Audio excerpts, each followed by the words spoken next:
नमस्कार साथियों, मैं आपका दोस्त घनश्याम लोधी एक बार फिर से हाजिर हूँ और आज हम पढ़ेंगे बी फार्मा 7 सेमेस्टर के अंदर इंस्ट्रूमेंटल मेथड ऑफ एनालिसिस। और आज हम पढ़ने वाले हैं आईआर स्पेक्ट्रोस्कोपी क्या होती है। तो चलिए स्टार्ट करते हैं बिना किसी देरी के। आईआर स्पेक्ट्रोस्कोपी एक एनालिटिकल टेक्निक है जिसके अंदर हम किसी भी केमिकल्स का आइडेंटिफिकेशन करते हैं, उसके फंक्शनल ग्रुप का आइडेंटिफिकेशन करते हैं। किसके द्वारा? उसकी वाइब्रेशनल फ्रिक्वेंसी को मेज़र करके। मतलब इसमें सिंपल सा अगर जानिए तो क्या होता है, आईआर स्पेक्ट्रोस्कोपी के अंदर एक मॉलिक्यूल्स आईआर रेडिएशन को एब्जॉर्ब करता है, एक पर्टिकुलर रेडिएशंस को, ठीक है।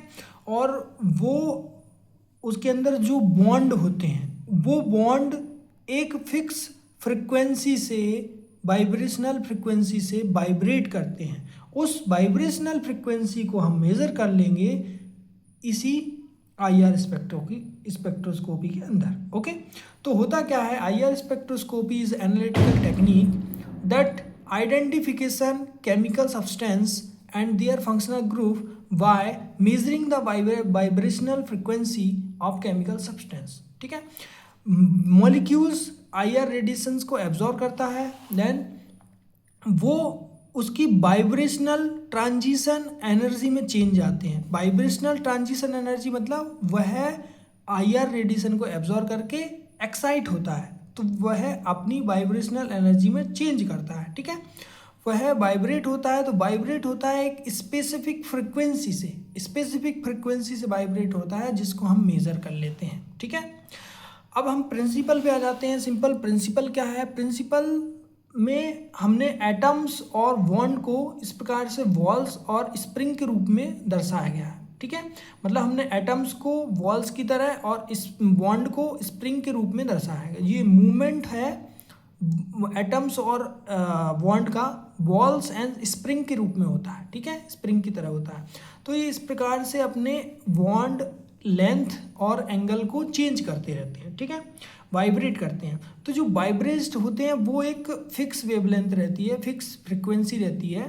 ठीक है, तो यहाँ पर क्या होता है, एक स्पेसिफिक बॉन्ड जो रहेगा वो स्पेसिफिक या फिक्स वेवलेंथ को पर क्या करेगा, वाइब्रेट करेगा, उसको हम डिटेक्ट कर लेंगे। तो यही हमारा क्या है, प्रिंसिपल है। ठीक है, इसको और अच्छे से समझने के लिए हम इसके एग्जांपल्स पे आ जाते हैं। हमने एक मीथनॉल का एग्जांपल लिया है, यहाँ पे CH3OH ये है। इसको ओपन करके लिखा हुआ है, इसमें आप बॉन्ड देख सकते हैं। तो कौन कौन से बॉन्ड हैं इसमें? 5 प्रकार के बॉन्ड हैं। तो आपका OH बॉन्ड है, CO बॉन्ड है, CH CH CH, इस प्रकार के बॉन्ड हैं। अब जो OH बॉन्ड है वो अलग फ्रिक्वेंसी को एब्जॉर्ब करेगा और वाइब्रेट करेगा। CaO बॉन्ड है वो अलग फ्रिक्वेंसी को वाइब्रेट एब्जॉर्ब करेगा, आईआर को एब्जॉर्ब करेगा और वाइब्रेट करेगा।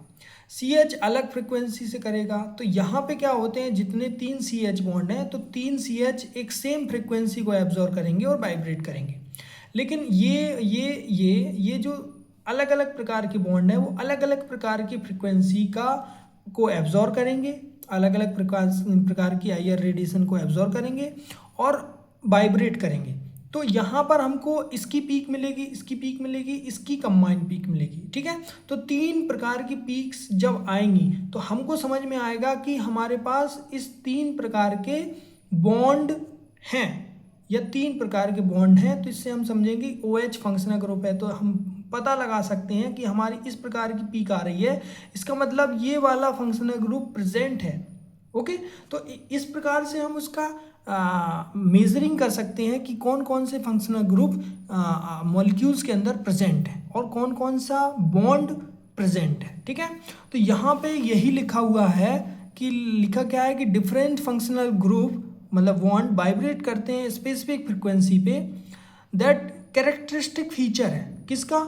For identification of functional group और types of bond. Functional group के आइडेंटिफिकेशन और कितने प्रकार के बॉन्ड हैं उसका कैरेक्टरिस्टिक फीचर है। ठीक है, ये चीज़ समझ गए।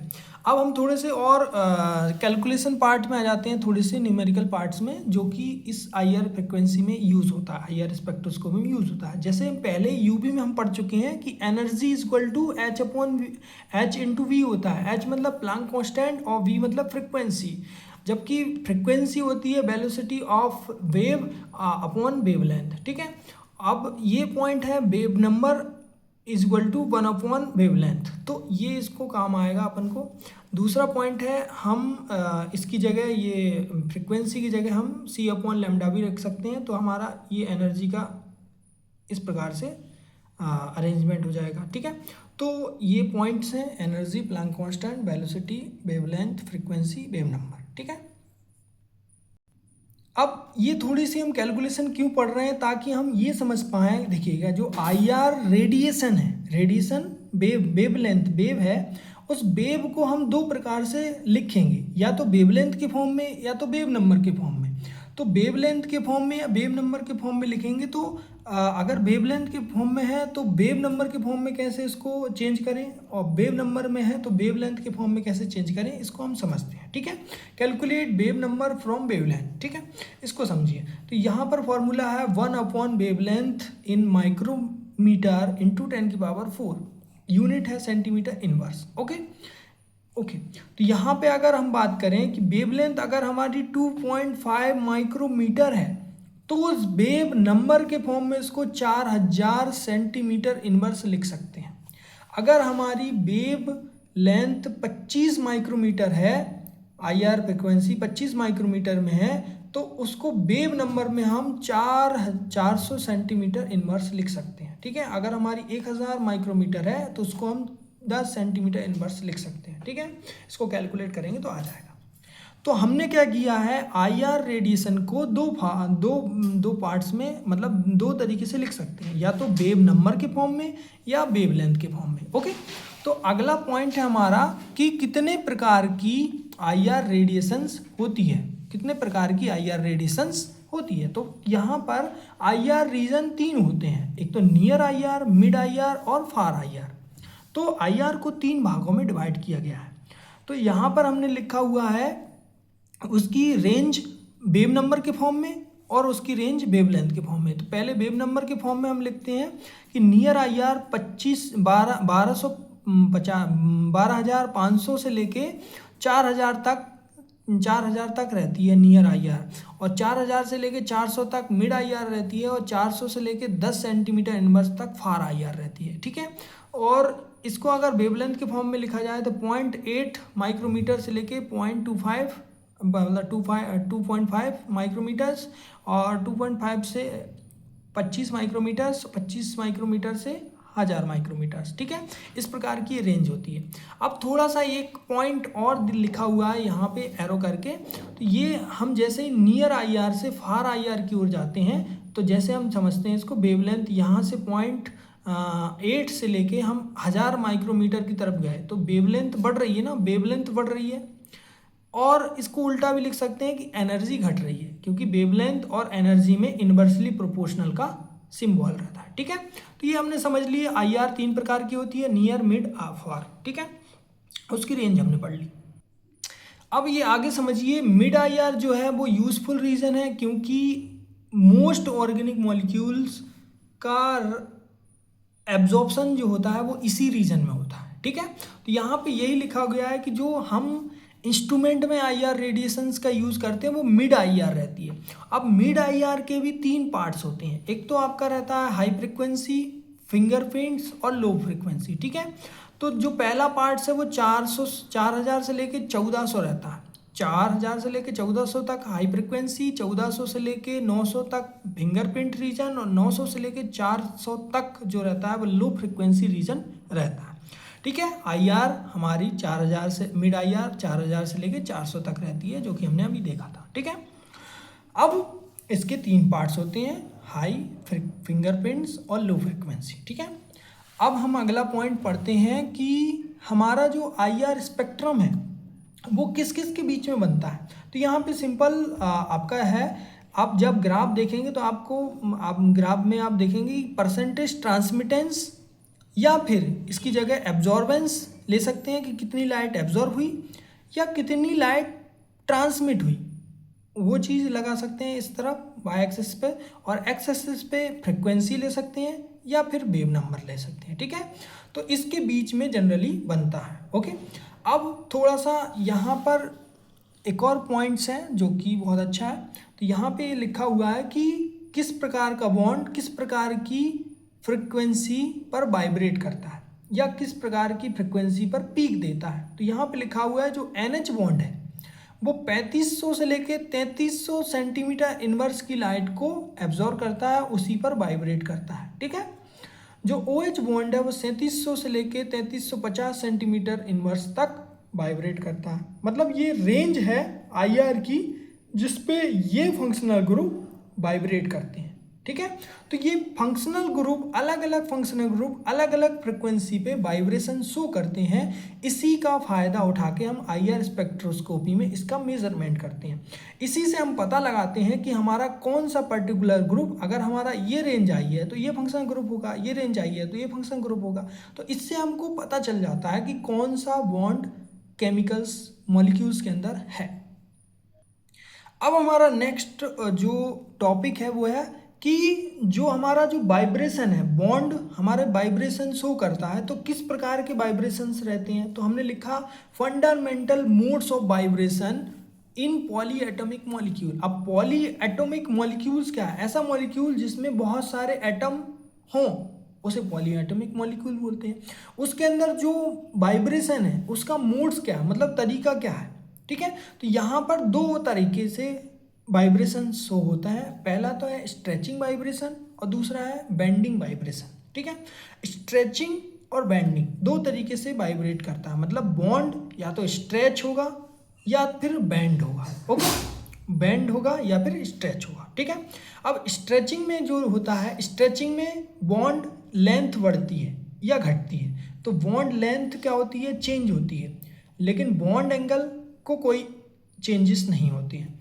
जबकि बेंडिंग में क्या होता है, बॉन्ड एंगल जो रहता है वो चेंज होता है, जबकि बॉन्ड लेंथ में कोई भी चेंजेस नहीं आते हैं। बस यही अंतर है इन दोनों के अंदर।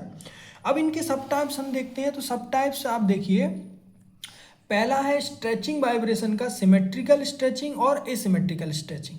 ठीक है, ये दो प्रकार का होता है। जबकि बेंडिंग में भी दो प्रकार के होते हैं, एक तो इन द प्लेन वाइब्रेशन और आउट ऑफ प्लेन वाइब्रेशन। ठीक है, तो इन प्लेन के अंदर मतलब जो तल रहता है, तल के अंदर जो वाइब्रेशन होते हैं उसे बोलते हैं इन प्लेन वाइब्रेशन, और जो प्लेन के बाहर होते हैं मतलब प्लेन के नीचे या प्लेन के ऊपर होते हैं, मतलब ये प्लेन है तो इसके नीचे वाइब्रेशन होगा, मतलब कोई मॉलिक्यूल्स नीचे आ जाएगा, एटम्स नीचे आ जाएगा या ऊपर चले जाएगा, इसे बोलते हैं out of plane, out plane. ठीक है, आउट प्लेन वाइब्रेशन दो प्रकार के होते हैं, बैगिंग एंड ट्विस्टिंग, और इन प्लेन दो प्रकार के होते हैं, सीजरिंग और रॉकिंग। इनको हम अच्छे से डीपली पढ़ते हैं।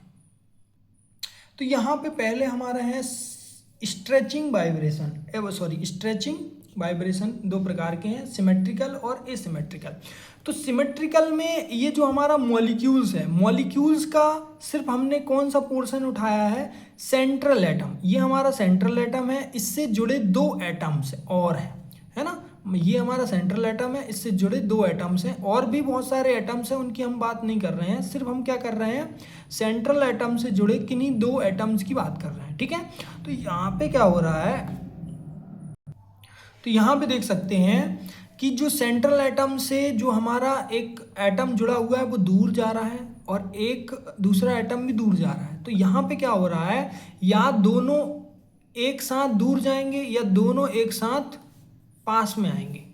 तो होता क्या है, सेंट्रल एटम से दूरी या तो बढ़ती है, लेंथ बढ़ती है बॉन्ड की, या तो घटती है, घटती बढ़ती नहीं है, मतलब या तो घटेगी या तो बढ़ेगी। तो यहाँ पे क्या होता है, दोनों एटम आइदर मूव अवे और टूवर्ड्स द सेंट्रल एटम, या तो दूर जाएंगे या तो पास आएंगे, बट सेम डायरेक्शन में, दोनों सेम डायरेक्शन में रहेंगे। तो जिससे क्या होगा, बॉन्ड लेंथ बढ़ेगी या घटेगी। ठीक है, यहाँ पे एसिमेट्रिकल में क्या होता है, ये हमारा सेंट्रल एटम है, ये उससे जुड़े दो एटम्स हैं, एक एटम पास में आ रहा है, एक एटम दूर जा रहा है।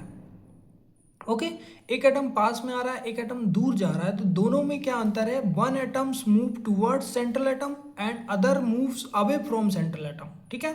जिससे क्या हो रहा है? एक एटम की वजह से बॉन्ड लेंथ घट रही है, एक की वजह से बॉन्ड लेंथ बढ़ रही है। ओके, ये पॉइंट हो गया। नेक्स्ट हमारा आता है in the plane. In the plane दो प्रकार का होता है, एक सीजरिंग होता है, एक रॉकिंग होता है, ठीक है। तो यहाँ सीजरिंग इन द प्लेन और रॉकिंग इन द प्लेन, ठीक है, दो प्रकार का होता है। तो यहाँ पे आप देख सकते हैं कि यहाँ पे जो सेंट्रल एटम है, सेंट्रल एटम के पास में जो दो एटम्स हैं वो दोनों एटम्स पास आ रहे हैं या दोनों एटम इसके बाद दूर जाएंगे। तो होता क्या है, ये सीजर की तरह काम करते हैं। जैसे कैंची रहती है, कैंची के दोनों सिरे पास में आते हैं और दोनों सिरे दूर जाते हैं। तो ऐसे ही होता है कि टू एटम्स मूव टूवर्ड्स मतलब एक दूसरे की ओर, away and away from each other, या तो एक दूसरे से दूर जाएंगे या एक दूसरे के पास आएंगे। Like scissors closing and opening, इसलिए इसे सीजरिंग बोलते हैं, ठीक है। इसमें बॉन्ड एंगल आपका कम होता है या फिर बढ़ जाता है, ठीक है। बॉन्ड एंगल कम होगा जब पास आएंगे और बॉन्ड एंगल बढ़ जाएगा जब दूर जाएंगे, ठीक है। दूसरा होता है रॉकिंग इन प्लेन। रॉकिंग इन प्लेन, जैसे हम तालियां बजाते हैं स्टेज में, जैसे क्रिकेट खेलते हैं तो सब लोग तालियां बजाते हैं, रॉकिंग इस प्रकार से दोनों हाथ रॉकिंग की तरह करते हैं, तो उस कंडीशन को हम रॉकिंग इन प्लेन बोल रहे हैं। तो यहाँ पे कह रहे हैं दोनों एटम्स मूव बैक साइड और front side in same direction like rocking chair, है ना। तो इसमें क्या होता है, बॉन्ड एंगल या तो बढ़ जाता है घट जाता है, इसमें भी ये होता है, ठीक है। तो रॉकिंग और सीजरिंग दो कंडीशंस हैं जो कि इन प्लेन के अंदर होती हैं। ओके, नेक्स्ट है हमारा out of plane. Out of plane में भी दो प्रकार के होते हैं, एक बैगिंग होता है और एक ट्विस्टिंग होता है। Twisting out of plane and bagging out of plane, ठीक है। तो यहाँ पे आप समझिए, ये हमारा सेंट्रल एटम है और ये प्लस और माइनस वाला, प्लस और प्लस वाला हमने देखा। तो प्लस का मतलब है कि वह एटम्स अबव द प्लेन जाएगा, मतलब प्लेन के ऊपर जाएगा, और माइनस का मतलब है वो बिलो द प्लेन जाएगा, प्लेन के नीचे जाएगा, ठीक है। मतलब मूव करेगा तो वो प्लेन के नीचे करेगा और ये करेगा तो प्लेन के ऊपर करेगा, ठीक है। तो यहाँ पे लिखा हुआ है वैगिंग। वैगिंग ये तल के ऊपर, मतलब क्या रहते हैं, दो सेंट्रल एटम है, दो एक सेंट्रल एटम है, उससे दो एटम जुड़े हुए हैं, तो वो दोनों ऊपर की तरफ मूव करेंगे, ऊपर की तरफ मूव करेंगे, इस प्रकार से इसको बोलते हैं वैगिंग, है ना। जबकि ट्विस्टिंग में क्या होता है, एक एटम्स ऊपर की तरफ मूव करेगा, एक एटम नीचे की तरफ मूव करेगा, तो इसको बोलते हैं ट्विस्टिंग, ठीक है। तो यहाँ पर देखिए जो वैगिंग है, टू एटम्स मूव अप या फिर डाउन, ठीक है, टुगेदर, एक साथ। यहाँ पे है one atom move up and other atom move down, ठीक है। तो इस प्रकार का कंडीशन जो आता है वो आउट ऑफ प्लेन में होता है, वैगिंग और ट्विस्टिंग, ठीक है। तो ये हमने अभी हमारे इस वीडियो में हमने पढ़ा कि आईआर स्पेक्ट्रोस्कोपी क्या होती है, इसका प्रिंसिपल क्या है, इसमें कौन कौन से आपके बैंड के वाइब्रेशंस होते हैं, किस प्रकार का वाइब्रेशंस होते हैं, कौन से एटम्स किस प्रकार की फ्रिक्वेंसी पे वाइब्रेट करते हैं। हमने टाइप्स ऑफ आईआर रेंज की बात की, कितने प्रकार की रेंज होती है उसको डिवाइड किया गया है। फिर हमने देखा कि वाइब्रेशन दो प्रकार के होते हैं, स्ट्रेचिंग, बेंडिंग्स। तो स्ट्रेचिंग के टाइप्स देखे, बेंडिंग्स के भी टाइप देखे।